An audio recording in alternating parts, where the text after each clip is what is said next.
Hello, this is Antoinette. I'm doing a quick video today on leaves by request. I'm down at my parents' house, so that's why I'm on a different green background.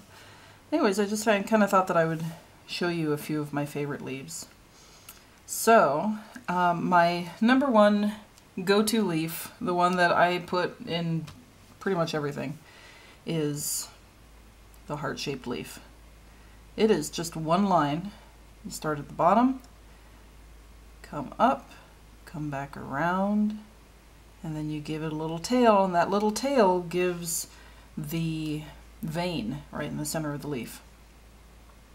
It's very easy to put at the end of a line to kind of cap off that vine. You can do it in pretty much any direction. You can intersperse it with other things.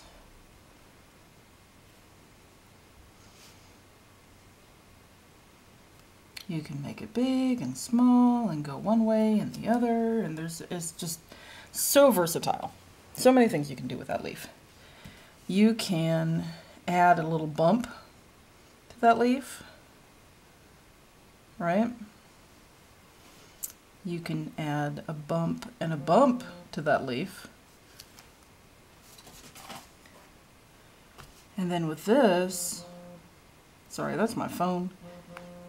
Going off a whole bunch.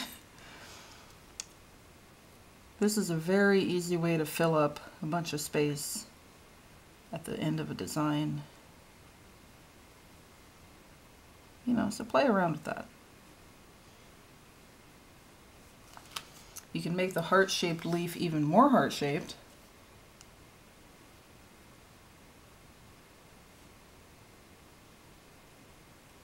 Like that. You can actually just do a heart, and that becomes a leaf. Super cute. Right? Okay. So that's like, those are leaves on vines. You can put them on the back end of a flower. You know, flower. Down and dirty flower number one. Bam. And put another one. Put a little line, right? I try not to mix up too many leaves in one flower thing unless you're like going crazy and you have like 5 different types of flowers and it's this vine that's just going all over the place, and you know, then I'll maybe do 3 leaves, 3 different types of leaves. You know, and I always intersperse them with or you know, I put them in specific places. So we're gonna do my next favorite leaf, which is the fill leaf. This is the leaf that I put back behind flowers, and the reason why I do that, I'll show you in a second, is that it just makes those flowers come out, come alive. And they are a great way to create some darkness in your design without having like really heavy fill. So I did a pretty big one there. I'm going to show you an example of how I would put this behind a flower. Again, kind of down and dirty flower here.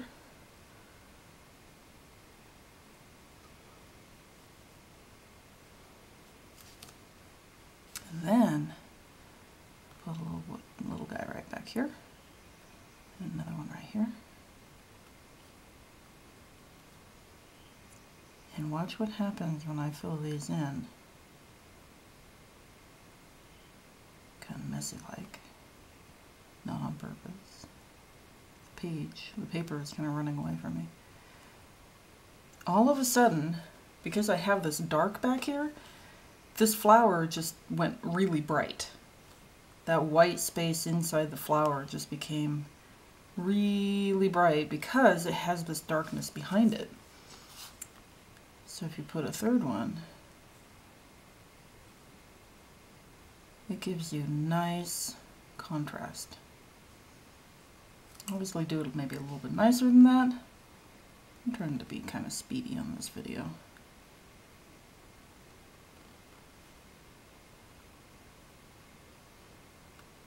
See? Look at that. That's pretty cool. Okay. Now I'm going to show you another leaf. This one is, this is a fern leaf.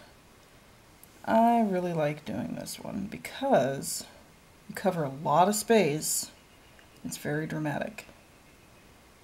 So it's almost like a petal. Getting to the end of my cone here.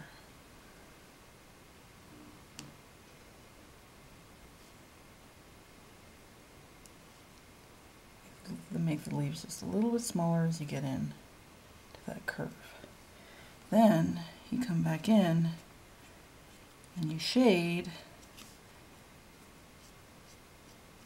This is always a lot easier on skin than it is on paper.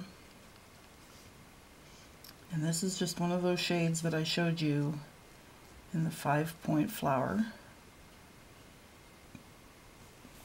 You see? That was pretty easy. One of the things that I like to do with this particular leaf is make it look like it's kind of been eaten on.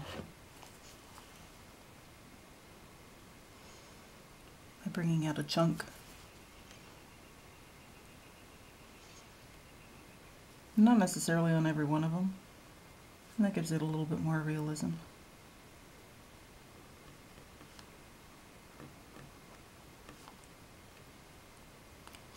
I would continue. I've just pretty much run out of henna. So therefore, I'm just going to leave it at this. We've got the viney leaf and all of its different permutations. Add little bumps, put in different things. I mean, you know, just play with that. Then we've got the filler leaf, which I used to put behind something that needs to come out and really pop, you know. Then I've got the fern leaf, which adds just, you know, flow and design, and it's just really cool. I'll show you one that I did earlier when I did this video and my camera stopped working, which is why I've run out of henna. This is a hibiscus, and then I just did the hibiscus leaf. It's serrated. You just kind of come down like that and come down like that. And I went to Hawaii and I found a hibiscus plant and I said, what kind of leaf am I supposed to be putting behind this design? And sure enough, they have little serrated